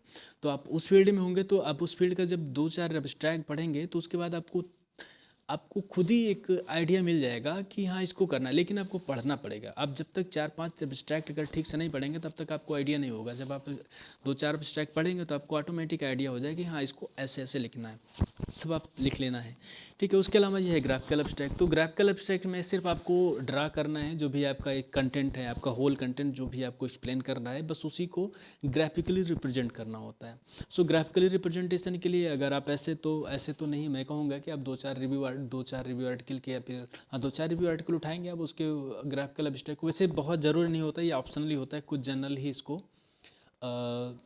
कंपलसरी रखते हैं, मैंडेटरी रखते हैं। Otherwise most of the time journals में अक्सर ऐसा होता है कि अब्स्ट्रैक्ट, ग्राफिकल अब्स्ट्रैक्ट जो होता है वो मैंडेटरी नहीं होता है, ऑप्शनल होता है, आप चाहें तो डालें और चाहें तो नहीं डालें। एंड सो हाँ, यहाँ पे आपको मैं बताना चाहूँगा कि हमारा कल एकेडमिक एंड रिसर्च सर्विसेज है, इसके थ्रू आपको thesis, research article, review article की राइटिंग वगैरह के लिए सर्विसेज प्रोवाइड की जाती हैं, और वो भी अफोर्डेबल प्राइस पे, बहुत ही कम प्राइस पे। आप अगर अदर के किसी यहाँ से कंपेयर करोगे तो यहाँ पे बहुत ही मिनिमल कास्ट पे प्रोवाइड की जा रही हैं, और इस समय 30% डिस्काउंट भी मिल रहा है। सो तो अगर आप लोगों को इस फील्ड में आपको हेल्प की ज़रूरत है, फ़िलहाल तो आप खुद से लिखना चाहें और खुद से लिखें तो अच्छा है। बट फिर भी अगर आपको किसी और वजह से, या फिर कोई भी, क्योंकि हर किसी की लाइफ में अलग अलग प्रॉब्लम्स होती है, तो इस प्रॉब्लम्स को सॉल्व करने के लिए आपके पास कुछ ना कुछ ऑप्शन होना चाहिए। तो सॉल्व करने के लिए अभी आपके पास ऑप्शन यही है कि आप कल एजुकेशन चैनल से, कल एजुकेशन और कल एकेडमिक सर्विस रिसर्च सर्विसेज से आप कांटेक्ट कर सकते हैं, kal@gmail.com। यहाँ पे मेल आईडी ब्लू कलर में मेंशन्ड है, तो आप इस ईमेल आईडी के थ्रू आप कांटेक्ट कर सकते हैं, और आपको जो भी होगा, जो भी इसकी फ़ीस वगैरह होगी वो आपको मेल करके बता दी जाएगी, और 30% डिस्काउंट आपको सारे सर्विसेज पर मिलेगा। लाइक आपका प्लेगरिज्म रिमूव करना है, या फिर रिसर्च डेटा एनालाइज करना है, ग्राफिकल एब्स्ट्रैक्ट बनाना है, स्कीमेटिक डायग्राम्स बनाने, मैकेनिज्म या फार्मूलेशंस वगैरह, या फिर ट्रेनिंग्स वगैरह आपको राइटिंग की सिनॉप्सिस वगैरह, रिसर्च प्रपोजल, या फिर रिसर्च रिव्यू आर्टिकल, या फिर इससे रिलेटेड कोई चाहिए, या फिर थीसिस राइटिंग करवानी है आपके किसी दोस्त को, किसी को भी। सो आप कल सर्विसेज kal@gmail.com पे कांटेक्ट कर सकते हैं। नाउ इंट्रोडक्शन सेक्शन, हम यहाँ बात करते हैं इंट्रोडक्शन सेक्शन की। सो इस इंट्रोडक्शन सेक्शन में हम देखेंगे कि लगभग 500 से 1500 वर्ड्स होते हैं। अब वो अलग अलग जर्नल में अलग अलग इंट्रोडक्शन हो सकता है। लाइक इंट्रोडक्शन कहने का मतलब ये, अलग अलग इंट्रोडक्शन कहने का मतलब हो गया कि वर्ड्स लिमिट जो होती है, कोई होता है वो कहता है 1500 2000 डाल दो, कोई होता है 500 कहता है, लेकिन जो एवरेज आपको मिलेगा नॉर्मली वो 500 से 1500 के आसपास मिलेगा, और 1500 के आसपास वर्ड्स सफिशियंट होते हैं। 500 तो मुझे लग रहा है कम हो जाएगा, लेकिन 1500 के आसपास वर्ड्स आप रखें तो सफिशियंट है। बट एज़ पर रिक्वायरमेंट आप चाहो तो उसको बढ़ा भी सकते हो, कम भी कर सकते हो। ठीक है। और उसके बाद जब हम अब्स्ट्रैक्ट के पैरा की बात करेंगे तो almost 2 to 3 paragraph, 2 to 4 paragraph भी आप कर सकते हो, या 5-6 भी कर सकते हो, बट 5-6 करने की ज़रूरत नहीं होती, क्योंकि अगर एक पैराग्राफ होगा तो हाफ पेज का तो पैराग्राफ होता ही होता है। अब हाफ पेज का जब पैराग्राफ आपने बना दिया तो मुझे लग रहा है कि 3 पैराग्राफ डालोगे तो 1.5 से 2 पेज का आपका कंटेंट खुद ही हो जाएगा। अब 1.5 से 2 पेज का कंटेंट हो जा रहा है तो फिर मुझे नहीं लग रहा है कि आपको आगे इसमें कंटेंट बहुत ज़्यादा ऐड करने की ज़रूरत है। सो 2 पेज का कंटेंट सफिशियंट होता है इंट्रोडक्शन के लिए। 2 पेज जो प्रिंटेड पेज हैं, लाइक जनरल्स जो पब्लिश करता है तो पब्लिश्ड पेज जो होते हैं 2 से 3 पेज सफिशियंट होता है। 2 पेज बहुत होता है, 2 पेज से ज़्यादा कंटेंट इंट्रोडक्शन में तो मुझे नहीं लग रहा है कि किसी भी तरीके से वो अच्छा होगा। बस चीज़ें आप उन्हीं को बार बार चीज़ों को घुमा के लिखोगे तो फिर हो ही जाएगा। सो अब यहाँ पे क्या करना है, पैराग्राफ जो फर्स्ट होगा आपको उसमें प्रॉब्लम बैकग्राउंड, तो यहाँ पे प्रॉब्लम्स और बैकग्राउंड को डिस्कस करना है with fact and figures. Figures का मतलब यहाँ पे फिगर्स का मतलब इमेज नहीं है, फिगर्स का मतलब फैक्ट एंड फिगर्स।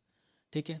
अब और हाँ, फिगर भी अगर आप डालना चाहते हैं तो इंट्रोडक्शन में डाल सकते हैं। ऐसा वैसे बहुत ही कम बार ऐसा होता है कि इंट्रोडक्शन में कोई फिगर डाल रहा हो, लेकिन आप भी डालना चाहते हो तो डाल सकते हो। तो एडिटर या जनरल ऐसा एडिटर या जनरल को ऐसा कोई परहेज नहीं है इंट्रोडक्शन में फिगर डालने से, but most of the time लोग नहीं डालते हैं, टेबल या फिगर इंट्रोडक्शन में नहीं डालते हैं। सो पैराग्राफ दूसरा जो होगा उसमें provide the detail on gap of research area that have been selected to review. So review के लिए जो भी आपने एरिया आपने चूज कर रखा है, सिलेक्ट कर रखा है, उस एरिया पर थोड़ा सा डिटेल इन्फॉर्मेशन आपको देनी होगी। और क्या गैप है, ठीक है, गैप के रिगार्डिंग जो भी गैप है अभी तक का, उसके रिगार्डिंग आपको डिटेल इन्फॉर्मेशन प्रोवाइड होगी। लाइक अभी जैसे इसमें फॉर एग्जांपल आप मैंने डाल दिया है greener approach for treatment of pesticide contaminated soil. अगर ये आपका नॉर्मल टाइटल है तो ठीक है, तो उस टाइटल से रिलेटेड आपको गैप, अब इस फील्ड में जो भी गैप है आपको उस चीज़ को यहाँ पे मेंशन करना होगा, क्या क्या कंटेंट हुए हैं, किस टाइप के काम हुए हैं, उस चीज़ को भी आपको मेंशन करना होगा। ठीक है। और पैराग्राफ 3 है जिसमें आपको by connecting with para second, so इसको पैरा सेकेंड से हमको कनेक्ट करना है। Discuss the major objective of the present research work. अब यहाँ पे मैंने रिसर्च वर्क या रिव्यू वर्क जो भी है तो सिंपल है, क्योंकि रिव्यू तो ज़रूर है लेकिन वो भी एक रिसर्च है। ठीक है, लाइक आप कोई किसी भी एरिया को एक्सप्लोर करके आप उसमें अपना विजन डाल रहे हो तो विजन डालने का मतलब तो आप समझ ही रहे हो। अब तो उसमें तो वो भी तो एक रिसर्च ही हुआ ना। ठीक है, तो यहाँ पे रिसर्च ही है वो कुल मिलाकर के आपकी रिसर्च है। लाइक जिन लोगों ने रिसर्च की है, रिसर्च की भी रिसर्च आप कर रहे हैं। ठीक है। जैसे भी यहाँ पे what you are going to provide in this article. ठीक है, लाइक जो भी आपका मेजर ऑब्जेक्टिव है, मेजर ऑब्जेक्टिव को यहाँ पे आपको डिस्कस कर लेना है। ठीक है, मेजर ऑब्जेक्टिव को आपको यहाँ पे डिस्कस कर लेना है। और इनिशिएट इसको ऐसे करना है कि ये मैच करता हुआ चले सेकंड पैराग्राफ से थोड़ा थोड़ा मैच करता हुआ रहे। ठीक है, अगर आप 3 पैराग्राफ आप डालते हो 3 पैराग्राफ में, तो 3 पैराग्राफ का मतलब ये होगा कि करीबन आपका 1.5 पेज का कंटेंट तैयार हो जाएगा। 1.5 पेज से 2 पेज का कंटेंट तैयार हो जाएगा प्रिंटेड फॉर्म में। अगर आप ऐसे नॉर्मल पेज में जो हमारा ड्राफ्टिंग होता है इसमें देखोगे तो करीबन ये 4 पेज का हो जाएगा, लेकिन जब प्रिंट पेज होगा तो ये करीबन 1.5 से 2 पेज का होगा। ऐसे में 4 पेज जाएगा, वैसे में 1.5 से 2 पेज। सो अब मेन बॉडी में क्या होगा, अब जैसा कि मैंने पहले ही बताया कि एक्सटेंसिव रिव्यू की ज़रूरत होती है। अब जब तक बहुत सारा लिटरेचर आप नहीं देखते हो तब तक आप टॉपिक की समझ नहीं कर पाओगे। ठीक है। सो टॉपिक में अंडरस्टैंडिंग डेवलप करने के लिए आपको एक्सटेंसिव रिव्यू करना होगा। कम से कम 40 50 60 आर्टिकल आप पढ़िए उस फील्ड से रिलेटेड। सो आपको थोड़ा सा क्लैरिटी मिलेगी कि हमको किस फील्ड में जाना है और क्या डायरेक्शन होगा हमारा, किस डायरेक्शन में हमें जाना है। एंड देखिए यहाँ पे find out that what types head and sub heads can be made in the innovative way to specify the content of specific field. So heads और सब हेड्स, हेडिंग और सब हेडिंग्स जो होंगे वो आपको किस किस टाइप के हेडिंग्स और सब हेडिंग्स को इनोवेटिव वे में स्पेसिफाई किया जाए, जिससे आपका कंटेंट उस स्पेसिफिक फील्ड में पूरे उस स्पेसिफिक फील्ड के कंटेंट को आप रिप्रेजेंट कर सकें अपने रिव्यू में। ठीक है। तो हेड्स और सब हेड्स, अब इसके लिए मैंने बताया पहले ही, इसके पीछे वाले स्लाइड में भी मैंने डिस्कस किया था कि हेड पहले क्या करो कि कई सारे हेडिंग्स बना लो। ये हेडिंग है, ये हेडिंग है, ये हेडिंग है, ये हेडिंग है, 15 20 हेडिंग बन गया। अब 15 20 हेडिंग बनने के बाद मैंने बताया कि आपको आप देखेंगे तो 4 5 हेडिंग का कुछ ना कुछ कॉमन होगा, किसी न किसी एक वे में ये कॉमन लग रहे होंगे। ठीक है, तो आपने उसको एक हेडिंग के अंदर रख दिया। ठीक है, उसके बाद फिर 4 5 और देखोगे, उसमें देखोगे, ढूंढोगे तो वो आपको फिर लगेगा वो कॉमन है, तो उसको एक मेन हेडिंग बना के उसके सब हेडिंग्स पर डाल दो। तो ऐसे करके आप देखोगे 4 5 हेडिंग्स में तीन तीन चार चार पाँच पाँच सब हिट्स हो जाएंगे। ठीक है, तो ऐसे करके आपका ये कि ये एक टेंटेटिव थोड़ा थोड़ा ड्राफ्टिंग टाइप का कंटेंट आपका रेडी होना शुरू हो जाएगा। ठीक है, जब आप इसको अरेंज कर लेंगे, सो अब जैसा कि मैंने पहले ही बताया, start writing from easiest part of your article. So easiest part आप इजिएस्ट पार्ट से लिखना शुरू करेंगे, जो भी फ्रेंडली आपको लग रहा है, which is more friendly to you. So उससे आपका क्या होगा, कॉन्फिडेंस बूस्ट होगा और बर्डन रिड्यूस होगा। कॉन्फिडेंस बूस्ट होगा तो आपका लिखने में थोड़ा सा एक कॉन्फिडेंस डेवलप होगा, और कॉन्फिडेंस के साथ साथ आपको थोड़ा सा मन भी लगेगा कि हाँ मुझे करना है, मुझे करना है। जब आप कुछ काम कर रहे हो, नहीं हो रहा है, तब आपको उस काम को करने का मन भी नहीं करता, लेकिन जब आप काम करना शुरू करते हो और हो जाता है, तब लगता है कि नहीं मैं कुछ कर सकता हूँ, और उसके बाद फिर और अच्छे से आप मेहनत करते हो उस फील्ड में। ठीक है, अब यहाँ पे देखिए, eight the time of writing do not load your content with others finding only, and try to explain your understanding and thought on topic and justify the explanation with data and references। ठीक है, यहाँ पे कहने का मतलब ये है simple सा कि कई बार ऐसा होता है कि रीडर्स लिखना शुरू वो ऑथर्स लिखना शुरू करते हैं, जो न्यू है, खास करके बिगनर्स की बात करते हैं, तो लिखना शुरू करते हैं, तो इतना सारा डेटा, उन्होंने ये कहा, उन्होंने ये कहा, उनकी ये फाइंडिंग, उनकी वो फाइंडिंग है, सब उठा करके डाल दिए हैं, लेकिन उन्होंने अपने थॉट्स कुछ नहीं डाले हैं। अब अगर अपने थॉट्स यहाँ पे कुछ नहीं डालोगे, तो किसी और का डेटा सिर्फ डाल देने से कंटेंट कोई कभी इनोवेटिव नहीं हो सकता है। वो कंटेंट कभी इनोवेटिव होगा ही नहीं। आपको थोड़ा सा अपने थॉट्स डालने हैं, आपने क्या समझा उस फील्ड में, उस चीज़ को वहाँ पे मेंशन करना है, और उस चीज़ को जस्टिफाई करना है, एक्सप्लेनेशन देना है, किसके थ्रू, डेटा और रेफरेंस, जो फाइंडिंग्स हैं उनका डेटा दे करके, कि जैसे आपने कोई बात कही, तो उस बात को कहने के बाद आपको लाइक एज, फॉर एग्जांपल, या फिर इंस्टेंट ऑफ, आप इस तरीके से आपको सेंटेंस को जोड़ करके आपको एग्जांपल देने हैं उसके। ठीक है, कि किसी काम को आपको मेंशन करना है कि हाँ इन्होंने ये किया और इनकी इतनी फाइंडिंग थी, सो जो हमारा जो ऑब्जर्वेशन था, वो ऑब्जर्वेशन इनकी फाइंडिंग से मैच कर रही है। ठीक है, ऐसे करके, और उसके बाद उसका रेफरेंस आपको वहाँ पे प्रोवाइड करना है। ऐसे करना, वैसा नहीं करना है कि बस आप केवल डेटा केवल डेटा केवल डेटा डालते चले जा रहे हो, तो कोई फ़ायदा नहीं होगा उसका। ठीक है, हाँ, बल्कि ये एक बैड इम्पैक्ट डालेगा, और एडिटर आपके पेपर को इसकी वजह से रिजेक्ट कर देगा, इसी की वजह से हैवी बर्डन कर देगा डेटा का अपने रिव्यू आर्टिकल में, तो उसका कोई फ़ायदा नहीं, वो एडिटर आपके पेपर को रिजेक्ट कर देगा। और मैंने, जैसा कि मैंने पहले ही बताया, कि follow quality content eight the time of writing. Quality content means, मैंने एक क्राइटेरिया सेट कर दिया, आप इसी क्राइटेरिया को फॉलो करिए, कि बस इम्पैक्ट फैक्टर देख लीजिए। ठीक है, क्राइटेरिया बहुत सारे हैं, कभी भी हमेशा ये तो हमेशा इस चीज़ के पीछे नहीं भागना है कि इम्पैक्ट फैक्टर ही हमेशा सब कुछ है, नहीं। ठीक है, बट यहाँ पे समझने के लिए कि आप इस क्वालिटी को आप फॉलो कर लीजिए। ठीक है, अब जब थोड़ा सा आप एक्सपर्टाइज हो जाएगी इस फील्ड में, तो उसके बाद ऑटोमेटिक आपको पता चल जाएगा इसके अलावा और कौन कौन से पैरामीटर को हम सेलेक्ट कर सकते हैं एज ए क्वालिटी। ठीक है, सो क्वालिटी कंटेंट को आप राइटिंग के लिए फॉलो करिए। और उसके आगे, data can also be provided in the form of table. So अगर आपको बहुत डेटा आपको मिल रहा है और आपको लग रहा है कि नहीं यहाँ पे डेटा की ज़रूरत है, तो आप एक टेबल बना दीजिए। टेबल में आप 8 10 पेपर 15 पेपर का रेफरेंस, और उसके साथ साथ कई सारे कॉलम बना दीजिए, उसमें जो भी फाइंडिंग्स हैं उनकी, उसको मेंशन करते जाइए अलग अलग करके। ठीक है, कई सारे कॉलम बना देंगे, कई सारे रो बना देंगे, तो उसमें क्या करेंगे, एक लास्ट में रेफरेंस हो जाएगा, और उसके साथ साथ उसमें आप अपने हिसाब से जो भी इंफॉर्मेशन आप प्रोवाइड करना चाहते हैं उस कंटेक्स्ट में, जहाँ पे आप इसको साइट करेंगे, तो उस हिसाब से आप वहाँ पे डाल दीजिए। और उसके साथ साथ draw figures to explain conceptual thoughts. अब फिगर्स वगैरह बनाइए, फिगर बनाने के लिए आप कॉन्सेप्चुअल थॉट्स को फिगर में आप रिप्रेजेंट कर सकते हो। ज़रूरी नहीं कि उसको आप सीधे टेक्स्ट में ही उसको मेंशन करो पूरा, नहीं। कॉन्सेप्चुअल थॉट्स हैं, कोई कोई मैकेनिज्म वगैरह है, तो मैकेनिज्म वगैरह को डायग्रामेटिकली अगर समझा दोगे फिगर्स के फॉर्म में, तो वो ज़्यादा अच्छा रहेगा।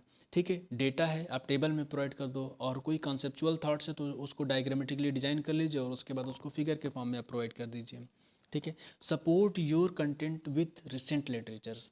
रिसेंट लिटरेचर का बहुत ही इंपॉर्टेंट रोल होता है। ठीक है, तो यहाँ पे अपने कंटेंट को जो है रिसेंट लिटरेचर्स के साथ सपोर्ट करिएगा। अगर आप पुराने रेफरेंस, अब 50 के 60 के 80 के दशक वाले अगर रेफरेंस डाल रहे हो, और आप 2023 में आप रिसर्च आर्टिकल लिख रहे हो, रिव्यू आर्टिकल लिख रहे हो, तो वो तो बहुत पुराना हो गया, सो तो इसका इम्पैक्ट बैड पड़ेगा। ठीक है, और इस चीज़ को बैड हैबिट माना जाता है। ठीक है, आप कोई भी थॉट्स हैं, कोई पुराने थॉट्स है, अगर आप उसको आप रेफरेंस दे रहे हो कहीं कहीं बीच बीच में तो चल जाएगा। बट आप ऐसा करो कि नहीं, 80 के दशक के नीचे के रेफरेंस ही ले आओ, और रिसेंट रिसेंट रेफरेंस आप नहीं डाल रहे हो तो भी गड़बड़ हो जाएगा। सो तो रिसेंट रेफरेंसेस को डालना बहुत ज़रूरी है। एंड इसके अलावा be unified with units reference citation throughout the article. अब यूनिट्स का, जैसे अभी आप केजी लिखना है आपको, ठीक है, या फिर आप एमएल आप लिख रहे हो, या फिर आप लिख रहे हो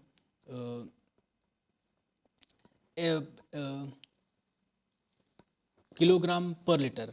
अब किलोग्राम पर लीटर को कभी कभी क्या करते हैं, केजी और ऑब्लिक एल कर देते हैं। कुछ लोग क्या करते हैं, केजी एल और -1 कर दिया गया, -1 एल का जो एल की पावर जो है -1 कर दी गई। ठीक है, तो अब कहीं आप ऐसा लिख दे रहे हो, कहीं आप ऐसा, तो ये क्या है, यूनिफाइड नहीं है। ठीक है, या तो आप केजी पर एल लिखिए, पर एल का मतलब ऑब्लिक लगा के, और या तो फिर आप एल की पावर -1 ही लिखिए। अब अगर ऐसा कर रहे हैं तो आप पूरे आर्टिकल में फिर केजी, केवल केजी और एल की बात ही नहीं कर रहे हैं कि कहीं भी आप मेंशन कर रहे हो, या तो ऑब्लिक ही लगाइए या तो फिर -1 ही लिखिए, -1 -2 -3 जो कुछ भी है। बट यूनिफॉर्म रहिए, ऐसा नहीं है, क्योंकि अगर यूनिफॉर्म नहीं होते हो तो फिर थोड़ा सा वही है ना कि आप जैसे सिस्टमेटिक, आप साइंटिफिक, आप साइंस में हो, थोड़ा सिस्टमेटिक रहो। अगर साइंस में नहीं होते तो जहाँ पे जो मन में आए वो कर दो। ठीक है, लेकिन जब यहाँ पे हम साइंस में हैं तो सिस्टमेटिकली उसको चीज़ों को अरेंज करना है। तो अगर सिस्टमेटिकली अरेंज करना है तो थोड़ा सा रीडिंग के टाइम पर अच्छा लगता है थोड़ा सा पढ़ने में, और कोई भी कंटेंट जो सिस्टमेटिक रखा होता है तो थोड़ा सा उसको देखने में भी अच्छा लगता है। And make day wise and topic wise plan, जैसा कि मैंने पहले भी बताया कि डे वाइज और टॉपिक वाइज आपको प्लान बनाना है कि इस टॉपिक को इतने दिन में मुझे कंप्लीट करना है, चाहे जैसे करें। ठीक है, अगर आप इस तरीके से आप डिटरमाइंड होकर के आप काम करना शुरू करेंगे तब आपको इसका फ़ायदा मिलेगा और आप जल्दी किसी भी काम को कर लेंगे। बट अगर आप ऐसा नहीं करते हैं तो फिर आपको बहुत टाइम लगेगा लिखने में। उसके अलावा first complete your writing then start thinking about publication. So यहाँ पे मैंने आपको ये चीज़, इस लाइन को मैंने इसीलिए मेंशन किया है कि पहले आप लिखने पे फोकस करिए, आप लिखना आपका कंप्लीट हो जाए, फिर आप ये समझिए कि आपका कंटेंट लिख गया है तो वो तो कहीं ना कहीं तो पब्लिश होगा ही। हो सकता है कि आपने फर्स्ट टाइम कंटेंट को रीड वो लिखा हो, ठीक है, फर्स्ट टाइम कंटेंट लिखा हो तो बहुत अच्छा इम्पैक्ट फैक्टर मनी है, बहुत अच्छा क्वालिटी का नहीं है, तो किसी न किसी जर्नल में तो पब्लिश होगा ही ना। तो पहले आपका फोकस ये नहीं होना है कि इसको पब्लिश कराना है, पहले आपका फोकस ये होना है कि इसको हमको कंप्लीट करना है। और जब आर्टिकल आपका कंप्लीट हो जाएगा तो वो कहीं ना कहीं किसी न किसी जर्नल में तो पब्लिश होगा ही। ठीक है, फर्स्ट टाइम रीडिंग है तो जाहिर सी बात है, फर्स्ट टाइम रीडिंग है तो आप सीधे सीधे आप एक अच्छे ऑथर की तरह तो नहीं लिख लोगे। फर्स्ट फर्स्ट टाइम की आपके फर्स्ट टाइम आप लिखना शुरू किए, फर्स्ट टाइम राइटिंग कर रहे हैं तो आप एक अच्छे ऑथर की तरह तो नहीं लिख पाओगे, जाहिर सी बात है, थोड़ा सा टूटी फूटी चीज़ें रहेंगी। आप किसी से उसको करेक्ट करवाओगे, करेक्ट करवाने के बाद चीज़ें सही होंगी। सो तो फर्स्ट टाइम रीडिंग में वो फर्स्ट टाइम राइटिंग कर रहे हैं तो कोई नहीं, आप सिर्फ फोकस करिए कि आपको लिखना है, कंप्लीट करना है। आप पहले कंप्लीट कर लीजिए किसी जर्नल में, आप उसको पब्लिश, फिर बाद में उसके बाद पब्लिकेशन के बारे में सोचिएगा। ठीक है, उसके बाद उसको सोचिएगा। और उसके अलावा और भी क्या करने की ज़रूरत है, वो ये है कि after completing your writing work do check thrice the content. आप लैपटॉप पे लिख रहे हैं या कंप्यूटर पे लिख रहे हैं या फिर कहीं भी लिख रहे हैं, सो आप कम से कम नहीं 2 से 3 बार आप उसको चेक कर लीजिए। जब आप एक बार अपनी राइटिंग कंप्लीट कर लिए है तो 2 से 3 बार, और आप ये भी कोशिश करिए कि आपने आप आज ही लिखा है तो आज ही आप मत चेक करिए। ठीक है, आप आज की रात आराम से अपने माइंड को थोड़ा सा रेस्ट दीजिए, और उसके बाद सुबह उठिए आराम से, उसके बाद फिर एक बार रीड करिए, फिर आप छोड़ दीजिए, फिर शाम को आप फिर से एक बार बैठिए, फिर से चेक कर लीजिए, फिर एक बार आप सुबह उठ करके देखिए और फिर से चेक कर लीजिए। अब उसके बाद जब आपने 2-3 बार आपने चेक कर लिया है तब आप उसका एक प्रिंट आउट निकाल लीजिए। प्रिंट आउट निकालने के बाद एक बार आप खुद से रीड कर लीजिए, और अगर आपका कोई क्लोज फ्रेंड है आपके आसपास है, ठीक है, आपका सीनियर है कोई, तो आप उसको दिखा दीजिए। तो उसको दिखा देंगे तो अच्छा रहेगा, थोड़ा सा आपको बता देगा। वैसे कुछ सीनियर होते हैं कि वो तो काम ही नहीं करना चाहते हैं, कुछ सीनियर ऐसे भी होते हैं कि वो कहेंगे कि नहीं हम काम नहीं करेंगे, नहीं तो हमारा नाम डालो तभी करेंगे। कुछ लोग ऐसे होते हैं, तो अब इनके लिए तो उनकी मानसिकता ही अब ऐसी है, तो उसके लिए तो हम कुछ नहीं कह सकते क्योंकि उनकी मेंटेलिटी पहले से ही गड़बड़ है, तो उसको हम कुछ बोल ही नहीं सकते उसमें। सो तो ऐसे लोग को अवॉइड ही करो तो ज़्यादा बेटर रहेगा। ठीक है, ऐसे लोग को अवॉइड करो, सेल्फ लर्निंग में आ जाओ। सेल्फ लर्निंग ये सबसे बेस्ट पार्ट है। ठीक है, और सेल्फ लर्निंग में आप देखोगे तो आप सीखते जाओगे सीखते जाओगे सीखते जाओगे, आपको खुद ही ऑटोमेटिक आपको पता चल जाए क्या करना है क्या नहीं करना है, ठीक है। और ग्रामरली वगैरह का जैसे ग्रामेटिकल एरर है तो नॉर्मली आप ग्रामरली वगैरह का यूज़ कर सकते हैं। इससे आप नॉर्मल जो बहुत जो मतलब एक बैड मिस्टेक्स होने वाली होती हैं वो ग्रामरली वगैरह से इम्प्रूव हो सकती हैं, ठीक है। ऐसा नहीं है, वो सब इम्प्रूव हो जाएंगी। और हाँ, मैं भी कहूँगा, ये भी कहूँगा कि ग्रामरली के पेड वर्जन में जाने की ज़रूरत नहीं। अगर ग्रामरली आप यूज़ कर रहे हो तो ग्रामरली के पेड वर्जन में जाने की ज़रूरत नहीं है, क्योंकि मैंने यूज़ किया है तो मुझे कोई फ़ायदा उसका नहीं दिखा है। तो आपको मैं ये भी सजेस्ट करूँगा कि ग्रामरली को आपको यूज़ करना है तो आप पेड वर्जन में मत जाइए, बस ऐसे नॉर्मल चूज़ करके उस पर काम करिए। बाकी किसी को लगता है कि पेड वर्जन ठीक है तो कर भी सकता है। मैं यही नहीं, ये भी नहीं कह रहा हूँ कि नहीं भैया आपको करना ही नहीं है। नहीं, आप अगर आपको लगता है कि पेड वर्जन में कुछ आपको इन्फॉर्मेशन मिल सकती है तो आप वो भी कर सकते हो। सो इतने चेक करने के बाद मैंने जैसे आपको बताया कि इन 2-3 बार चेक कर लीजिए आप खुद से ऑनलाइन, वो मतलब सॉफ्ट कॉपी में, उसके बाद एक हार्ड कॉपी निकाल करके आप खुद से देख लीजिए। उसके बाद फिर जो आपने करेक्शन आपको मिला वो करेक्ट करने के बाद फिर आप इसको अपने गाइड को दे दीजिए। आप अपने गाइड को दे दीजिए, आपका गाइड भी एक बार देख लेगा, रीड कर लेगा। रीड करने के बाद फिर आपकी मैन्युस्क्रिप्ट फाइनल हो जाएगी। तो एज़ पर प्रोटोकॉल, अगर आपको समझ में आ रहा है, आपके गाइड, पहले गाइड से बात कर लीजिए कि गाइड कम्युनिकेट करेगा या नहीं करेगा। मोस्ट ऑफ द टाइम तो गाइड कम्युनिकेट करते हैं, लेकिन कई बार ऐसा भी होता है कि गाइड के पास टाइम नहीं होता है इन सब चीज़ों को कम्युनिकेट करने का। तो अगर गाइड के पास टाइम नहीं है कम्युनिकेट करने का, सो आपको वहाँ पे ध्यान देना है कि आप अपनी तरफ से अपने आर्टिकल को कम्युनिकेट कर लीजिए, ठीक है। और जब आप कम्युनिकेट कर देंगे तो फिर एडिटर के रिस्पांस आना शुरू हो जाएंगे। बाकी इन सब की प्रोसेस जो होगी हम इसको किसी और वीडियो में बताएंगे कि आगे की क्या क्या प्रोसेस होती है जर्नल के पब्लिकेशन में, कौन कौन सी प्रोसेस होती हैं, इन सब चीज़ों को हम बताएंगे। इसके लिए हम एक नई वीडियो बनाएंगे तो ज़्यादा अच्छा रहेगा, अभी नहीं समझ में आएगा ये सब चीज़ें, ठीक है। बस यहाँ तक ही है। और उसके बाद फिर यहाँ पे हम वे फॉरवर्ड की बात करेंगे। जैसा कि मैंने पहले बताया कि यहाँ पे अपने रिसर्च एरिया, जो भी आपका रिसर्च एरिया है उसको एम्फेसाइज करना है। मतलब जो जहाँ पे ज़्यादा रिसर्च वर्क की ज़रूरत है, जिस फील्ड में भी ज़्यादा रिसर्च वर्क की ज़रूरत है, कनेक्टेड फील्ड में या डायरेक्ट उसी फील्ड में जहाँ पे भी जो भी गैप है उस गैप को यहाँ पे मेंशन करना है, ठीक है। जब आप उस गैप को यहाँ पे मेंशन करेंगे तो उसको ही एम्फेसाइज कर देना है। यही एक इसका इंपॉर्टेंट पर्सपेक्टिव या फिर वे फॉरवर्ड का यही इंपॉर्टेंट मोटो होता है कि उस फील्ड में और क्या काम किया जा सकता है या फिर किया जाना चाहिए, ठीक है। उसके अलावा फिर नेक्स्ट कंक्लूजन, मैंने बताया कि अब्स्ट्रैक्ट और कंक्लूजन को लास्ट में लिखना है, ठीक है। तो अब्स्ट्रैक्ट वो कंक्लूजन में क्या करना है, अब वहाँ पे 2 से 3 line start from your research problem, ठीक है। 2-3 लाइन जो होगी रिसर्च प्रॉब्लम से स्टार्ट होंगी, रिसर्च प्रॉब्लम को मेंशन करने। उसके बाद 4 से 6 लाइन में discuss your finding of present work. अब जो आपका रिव्यू वर्क होगा, रिव्यू वर्क के फाइंडिंग्स को प्रेजेंट करना है। उसके बाद फिर सिग्निफिकेंस, 2 से 3 लाइन में सिग्निफिकेंस। और उसके बाद 2 से 3 लाइन में रिकमेंडेशन, अगर ज़रूरत है तो 2 से 3 लाइन में रिकमेंडेशन, अगर ऐसी कोई रिकमेंडेशन आप देना चाहते हो ऑथर्स वो रीडर्स को, तो आप वहाँ पर रिकमेंडेशन डाल सकते हो। सो ये आपका पूरा रहा। सो आई होप कि ये आपके लिए बहुत ही यूज़फुल होगा।